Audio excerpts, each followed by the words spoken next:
안녕하십니까. 변칙 축구단입니다. 드디어 대한민국 1차전이 내일 새벽으로 다가왔습니다. 내일 새벽 경기 우루과이전 승리를 기원합니다. 이번 승무패 65회차는 내일 경기까지 시청한 후 경기를 예상하려고 했습니다. 그러나 저희 변칙 축구단 사정상 오늘 새벽 경기까지 시청을 기초로 14경기 예상을 하겠습니다. 넓은 이해 부탁드립니다. 자, 그러면 분석해 보겠습니다. 1번 경기 카타르 대 세네갈 경기입니다. 기본적인 내용은 메모를 해 놓았습니다. 꼭 읽어보시기 바랍니다. 저희 방송은 간단한 팩트만 설명하고 예상을 하겠습니다. 우리가 개막전 카타르와 에콰도르 경기를 보아서 알듯이 카타르는 개최국 어드밴티지가 무용지물인 것 같습니다. 실력이 한 수 아래라고 생각합니다. 역시 개막전 에콰도르에게 일방적으로 밀린 그런 경기였습니다. 2대0으로 패배했습니다. 반면 세네갈은 지난 2월 아프리카 네이션스컵 우승팀입니다. 그러나 첫 경기 역시 강호 네덜란드에게 2대0으로 패배했습니다. 세네갈의 핵심 마네의 월드컵 하차는 역시 세네갈에게는 큰 악재로 다가왔습니다. 1번 경기 예상을 해보면 카타르 개최국 어드밴티지 생각하지 말자. 전력상 세네갈의 약 5위. 저희 방송 세네갈 승을 선택하겠습니다. 다음 두 번째 네덜란드 대 에콰도르 경기입니다. 양 팀은 1차전 경기 모두 승리했습니다. 네덜란드는 첫 경기 세네갈을 2대0 완승을 했습니다. A조 가장 강력한 전력 1위 후보 팀입니다. 키플레이어는 반다이크. 다음 에콰도르는 첫 경기 카타르전 2대0 승리했습니다. 우리 구독자 여러분들도 시청을 했을 것입니다. 물론 카타르가 약체였지만 나름대로 에콰도르는 수비가 좋았고 공격력도 그렇게 나쁜 편은 아니었습니다. 에콰도르의 키플레이어는 카이세도입니다. 이 경기는 네덜란드는 1차전을 보아도 알 수 있듯이 역시 공수가 안정적인 팀입니다. 에콰도르 최근 5경기 무실점 경기. 강팀 네덜란드 상대 수비 중심의 전략이 예상됩니다. 그러나 공격 축구 지향하는 네덜란드의 공격력을 감안하면 실점은 불가피하다고 생각합니다. 따라서 네덜란드 승을 선택하겠습니다. 다음 세 번째는 잉글랜드 대 미국 경기입니다. 잉글랜드는 B조 가장 강력한 1위 후보팀입니다. 첫 경기는 많은 사람들이 잉글랜드가 고전할 것으로 예상했습니다. 저득점 경기도 예상했습니다. 그러나 잉글랜드는 이란의 늪축구를 6대2 대승으로 날려버렸습니다. 이 경기는 빠른 시간 벨링햄의 헤더골로 잉글랜드는 그 늪에서 헤어나올 수 있었습니다. 만약 잉글랜드가 전반전 0대0으로 끝났다고 하면 역시 이란의 늪축구에 헤매며 언더 경기로 또 무승부 경기 등으로 예상할 수 있었습니다. 그러나 역시 잉글랜드는 강팀입니다. 잉글랜드의 키플레이어는 우리가 다 알듯이 케인입니다. 다음은 미국 팀입니다. 미국은 북중미 최종 예선 3위로 본선 진출했습니다. 첫 경기 웨일즈와 1대1 무승부 경기를 했습니다. 승리할 수도 있었던 경기였습니다. 그러나 후반 82분 PK를 내줘 아쉽게 무승부로 끝났습니다. 미국의 키플레이어는 미국팀의 핵심 중원 99년생 아담스입니다. 이 경기 예상을 해보겠습니다. 잉글랜드는 최근 부진한 경기를 했지만 이란전 대량 득점으로 상승 분위기입니다. 전체적인 스쿼드에서 미국보다는 잉글랜드가 우위라고 생각합니다. 잉글랜드 승을 선택하겠습니다. 다음은 네 번째 튀니지 대 호주 경기입니다. 튀니지는 아프리카 복병 네 번째 월드컵 무대 16강 진출은 한 번도 없었습니다. 오늘 새벽 경기 덴마크와 0대0 무승부를 기록했습니다. 튀니지는 대부분 유럽리그 출신, 피지컬이 좋고 개인 능력이 좋았습니다. 또한 단단한 수비력이 장점인 튀니지입니다. 지역 예선에서도 단 2실점, 대표적인 짠물 수비 팀입니다. 튀니지의 키플레이어는 수비 핵심 몬타사르 탈비입니다. 다음 호주는 두 차례 플레이오프를 거쳐 극적으로 본선에 합류한 팀입니다. 오늘 첫 경기 프랑스 경기 선제 득점을 했으나 4대1 역전패를 당했습니다. 프랑스 맹공에 무너졌습니다. 호주의 키플레이어는 골키퍼 매튜 라이언. 이번 4번 경기 예상하겠습니다. 호주의 골키퍼 매튜 라이언이 키플레이어일 정도로 선방 능력이 뛰어난 골키퍼입니다. 또한 튀니지 또한 대표적인 짠물 수비 팀입니다. 그러나 오늘 새벽 양팀 경기를 시청한 소감으로는 튀니지가 개인 능력이 좋아 보였습니다. 이 경기는 시청 느낌대로 튀니지 승을 선택하겠습니다. 다음은 5번 폴란드 대 사우디아라비아입니다. 폴란드는 오늘 멕시코와 첫 경기 0대0 무승부를 기록했습니다. 레반도프스키의 PK 실수가 있었습니다. 역시 폴란드 키플레이어는 레반도프스키. 그러나 대표팀에서는 큰 활약이 없었습니다. 이번 월드컵에서 한 방을 기대해 봅니다. 다음 사우디아라비아는 전원 리그 소속 선수로 구성되어 있습니다. 어제 첫 경기 카타르 월드컵 대이변 경기를 연출한 사우디아라비아입니다. 우승 후보 아르헨티나를 2대1 역전승을 했습니다. 이번 대회 최약체로 평가하였지만 아시아 예선에서는 일본과 호주를 누르고 조 1위 팀입니다. 조직력이 좋다는 평가를 받고 있는 사우디아라비아입니다. 5번 경기 예상을 해보면 사우디는 어제 아르헨티나와의 경기에서 경고가 5장, 그리고 수비 핵심인 알셰우르 골키퍼와 대충돌로 큰 부상을 당했습니다. 아마도 폴란드 경기도 출전이 힘들 것으로 보입니다. 아르헨티나와 대혈전을 치르며 체력 소모가 큰 그런 경기였습니다. 첫 경기 PK 실수한 레반도프스키.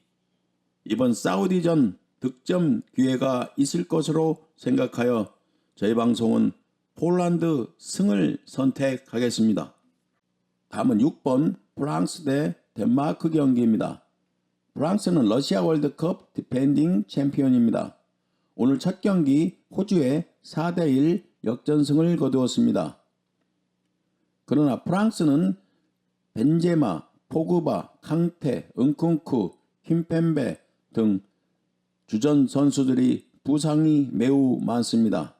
프랑스의 키플레이어는 역시 은바페의 한 방을 기대할 수밖에 없는 프랑스입니다. 다음은 덴마크는 탄탄한 전력으로 조 1위도 가능하다는 평가를 받았으나 오늘 첫 경기 튀니지 경기를 보니 신뢰가 가지 않습니다. 덴마크는 주 득점원이 보이지 않는 것이 단점입니다. 또한 키플레이어인 에릭센도 크게 눈에 띄지 않았습니다. 결정적인 슛 한 번밖에는 보이지 않았습니다. 이번 6번 경기 예상을 해보겠습니다. 부상병동인 프랑스, 음바페 골에 기대해야 하는 프랑스, 주 득점원은 없지만 조직력이 탄탄한 덴마크, 그리고 최근 네이션스 리그에서 2번 모두 승리한 덴마크, 프랑스에게는 자신감이 있을 것입니다. 따라서 6번 경기는 매우 어려운 경기라고 생각합니다. 저희 방송은 무승부를 선택해 보겠습니다. 다음 7번 아르헨티나 대 멕시코 경기입니다. 아르헨티나는 사우디의 2대1 역전패, 이번 카타르 월드컵 대이변 경기였습니다. 전반전 옵사이드로 3번 득점이 무효되자 후반전 들어 흔들리기 시작하는 아르헨티나였습니다. 사우디에게 동점골을 내준 후 아르헨티나는 더욱더 초조한 경기를 했습니다. 이번 마지막 월드컵인 메시도 아쉬운 경기였습니다. 다음 멕시코는 오늘 폴란드와 0대0 무승부를 기록했습니다. 이 경기를 시청한 느낌은 멕시코가 예전에 그런 멕시코가 아니다는 느낌을 받았습니다. 공격력이 매우 떨어졌습니다. 멕시코의 키플레이어는 베가. 이 경기 예상을 하면 사우디에 역전패당한 아르헨티나, 사우디의 옵사이드 작전에 매우 부진했던 아르헨티나. 그러나 이번 경기는 같은 남미 축구, 아르헨티나 일방적인 공격 완승을 예상해봅니다. 다음 8번부터는 이번 1차전을 시청하지 않은 팀 그런 경기입니다. 기본적인 기록으로 경기 예상 해보겠습니다. 우리 구독자 여러분은 마감 시간까지 아직 시간이 있기 때문에 꼭 경기를 시청한 후 선택해 주시기 바랍니다. 8번 일본 대 코스타리카 경기입니다. 일본은 26명 중 20명이 유럽파 선수로 구성되었습니다. 조직력이 좋다는 평가를 받고 있습니다. 그러나 일본의 약자는 브라이튼의 미토마와 아스널의 토미야스가 부상 변수가 있습니다. 일본의 키플레이어는 프랑크푸르트의 카마다 다이치 선수입니다. 반면 코스타리카는 플레이오프를 거치면서 극적으로 월드컵에 진출했습니다. 코스타리카의 키플레이어는 세계적인 수문장인 파리 생제르맹의 나바스 선수입니다. 코스타리카의 정신적인 지주입니다. 이번 8번 경기 예상은 2조는 스페인과 독일 강팀이 포진한 그런 조입니다. 따라서 일본은 반드시 코스타리카를 이겨야 그나마 16강 진출 한 줄기 희망이 있습니다. 이런 동기부여를 생각해 저희 방송은 일본 승을 선택하겠습니다. 다음은 9번 벨기에 대 모로코 경기입니다. 벨기에는 지난 월드컵 3위, 주전 멤버 변화가 거의 없다. 대부분 30대입니다. 벨기에는 루카쿠의 잦은 부상으로 컨디션 난조, 또한 레알 마드리드의 아자르는 출전 기회가 없어 경기 감각이 떨어졌습니다. 오직 믿을 만한 선수는 데브라이너입니다. 그러나 벨기에는 여전히 전력은 강하다는 평가입니다. 키플레이어는 맨시티의 케빈 데브라이너입니다. 이번 월드컵이 마지막 경기가 될 가능성이 커 보입니다. 다음 모로코는 9월 초까지 할리로치치 감독이 주축 선수들과 불화로 경질되었습니다. 팀이 어수선한 분위기입니다. 모로코는 은퇴를 번복하고 돌아온 하킴 지에르 첼시 소속 선수가 어느 정도 경기를 할지가 큰 변수라고 생각합니다. 역시 키플레이어는 첼시의 하킴지 에흐 선수입니다. 모로코 최대 득점 선수입니다. 이번 9번 경기는 모로코는 오직 하킴 지혜를만 의지할 수밖에 없다. 팀 분위기도 어수선하다.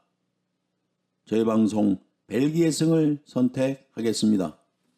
다음은 10번 크로아티아 대 캐나다 경기입니다. 크로아티아는 지난 러시아 월드컵 준우승 팀입니다. 크로아티아는 유럽 예선 조 1위로 통과, 여전히 강팀임을 증명했습니다. 그러나 마리오 만주키치가 은퇴 후 최전방 공격수가 없어 고민하고 있습니다. 득점력이 떨어진 크로아티아 공격은 모드리치에게 의존할 수밖에 없습니다. 반면 수비진은 매우 단단해졌다는 평가입니다. 크로아티아 키플레이어는 루카 모드리치입니다. 다음은 캐나다. 36년 만에 월드컵 본선 진출. 미국과 멕시코 제치고 북중미 예선 1위로 진출한 팀입니다. 세대교체로 젊은 선수들로 구성되어 있습니다. 그러나 이번 월드컵 대회에 이변을 일으키기는 어렵다는 평가를 받고 있습니다. 캐나다의 키플레이어는 우리가 잘 알고 있는 바이에른 뮌헨 소속 알폰스 데이비스입니다. 그러나 최근 리그 경기에서 근육 파열 부상으로 이번 경기 컨디션이 의문된다고 합니다. 10번 경기 예상은 양팀은 모두 핵심 선수에게 승리를 의지할 수밖에 없다.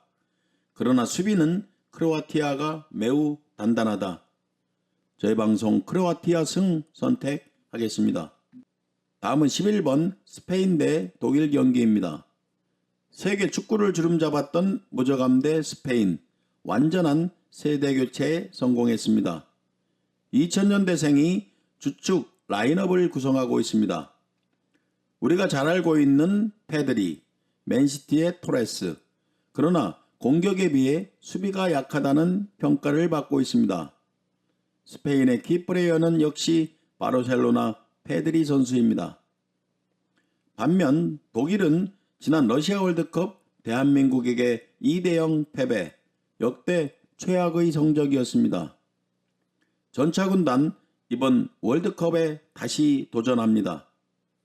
1강은 스페인, 2강은 독일로 전문가들은 많이 예상하고 있습니다. 독일의 키플레이어는 맨시티의 균도안. 이번 11번 경기는 독일이 지난 월드컵 부진했다고 해도 독일은 독일입니다. 따라서 저희 방송은 50대 50 경기로 생각하고 있습니다. 이번 경기만큼은 투픽으로 승패 선택하겠습니다. 다음은 12번 카메룬 대 세르비아 경기입니다. 카메룬은 4년 전 월드컵 진출이 좌절되었습니다. 카메룬 선수들 구성을 보면 바이에른 뮌헨의 에릭 막심, 리옹의 에캄비, 나폴리의 앙귀사. 그러나 카메룬은 코로나 이후 3년 동안 수준급 팀들과의 경기가 없었습니다. 당연히 실전 경기가 부족했습니다. 그리고 골키퍼 오나나도 경기 감각이 부족하다는 그런 평가입니다. 카메룬의 키플레이어는 바이에른 뮌헨 소속 에릭 막심입니다. 반면 세르비아는 예선전 6승 2무 무패로 조 1위 통과한 팀입니다. 젊은 선수들이 다수 등장하여 팀의 활력을 불어주고 있습니다. 차세대 스타 공격수 두샨 블라호비치가 최전방을 책임지고 있습니다. 또한 풀럼 리그 승격을 이끈 알렉산드로 미트로비치가 있는 세르비아입니다. 세르비아 키플레이어는 유벤투스의 두샨 블라호비치 선수입니다. 생애 첫 메이저 대회인 만큼 동기부여가 크다고 생각합니다. 이번 12번 경기 전체적인 조직력에서 세르비아가 우위에 있다고 생각합니다. 세르비아 승을 선택하겠습니다. 다음은 13번 대한민국 대 가나 경기입니다. 대한민국은 다행히 손흥민 선수가 우루과이전부터 출전이 가능하다고 합니다. 그러나 정우영, 황희찬, 황의조 최근 리그 팀에서 출전하지 못해 경기력이 저하되었습니다. 특히 황희찬 선수는 허벅지 근육 이상으로 우루과이전 출전도 아직 미정입니다. 아시아에서는 강팀이지만 월드컵에서는 힘들지 않겠는가 이것이 일반적인 평가입니다. 내일 새벽 대한민국 우루과이전 경기를 시청한 후 냉정하게 대한민국을 평가해 보겠습니다. 반면 가나는 빅리그에서 뛰는 선수들을 기화시켰습니다. 기화 선수를 보면 빌바오의 이냐키 윌리엄스, 사우샘프턴 수비수의 살리수, 브라이턴 수비수 램프티. 가나의 특징은 중앙 미드필드진이 매우 강하다는 것입니다. 우리가 잘 알고 있는 아스널의 토마스 파티가 있는 가나입니다. 가나는 젊고 개인기가 좋은 팀이나 수비가 허술하다는 평가입니다. 역시 키플레이어는 아스널의 토마스 파티입니다. 이번 대한민국 경기는 50대 50 경기라고 생각합니다. 특히 아프리카 축구에 약한 대한민국입니다. 내일 새벽 우루과이전 결과가 어떻게 나올지는 모르겠지만 대한민국은 반드시 가나를 승리해야 이번 카타르 월드컵 16강 진출 희망을 가져볼 수 있습니다. 모든 기록을 차치하고 저희 방송은 대한민국의 승을 응원하겠습니다. 다음은 마지막 경기 포르투갈 대 우루과이 경기입니다. 포르투갈은 이번 카타르 월드컵 우승 후보국입니다. 포르투갈의 악재는 조타 부상으로 월드컵 낙마, 그리고 페페와 호날두가 컨디션이 좋지 않습니다. 물론 호날두는 팀에서 많은 분란을 일으키고 있다고 합니다. 포르투갈 선수들을 보면 맨시티의 베르나르도 실바, 또 맨시티의 디아스, 칸살루, 페르난데스, 멘데스, 비티냐, 조안 펠릭스, 우리가 익히 들어본 이름입니다. 리그 팀에서도 좋은 컨디션으로 활약을 하고 있습니다. 그러나 잘 알듯이 산토스 감독의 수비 전술이 항상 도마에 오르고 있는 포르투갈입니다. 포르투갈의 키플레이어는 맨유의 브루노 페르난데스입니다. 반면 내일 새벽 대한민국과 1차전을 치르는 우루과이는 우리가 잘 알고 있는 토트넘의 벤탄쿠르, 레알 마드리드의 발베르데 중원을 책임지고 있습니다. 그리고 공격수는 최근 폼이 올라온 리버풀의 누네스, 수아레즈가 책임지고 있습니다. 우루과이 키플레이어는 발베르데, 전 세계 미드필더 중 가장 주목받고 있는 선수입니다. 이번 14번 경기는 H조 1강과 2강 팀의 대결입니다. 이번 경기 매우 어렵지만 그래도 선수 개인을 비교해보면 포르투갈이 우위에 있다고 생각합니다. 따라서 포르투갈 승을 선택하겠습니다. 변칙축구단 구독자 여러분, 이렇게 승무패 65회차 연리경기를 간단하게 분석해드렸습니다. 서두에서도 말했듯이 저희 방송이 모든 경기를 시청한 후 우리 구독자 여러분에게 경기 예상을 하는 것이 맞지만 저희 방송 사정상 오늘 분석 방송을 해드리는 점 양해 바랍니다. 우리 구독자 여러분은 내일 경기도 꼭 시청한 후 선택을 해주시기 바랍니다. 이번 카타르 월드컵 모두 즐겁게 시청하시면서 다음 승무패 66회차에 뵙겠습니다. 구독, 좋아요 부탁드리면서 오늘 분석 방송을 마치겠습니다. 감사합니다.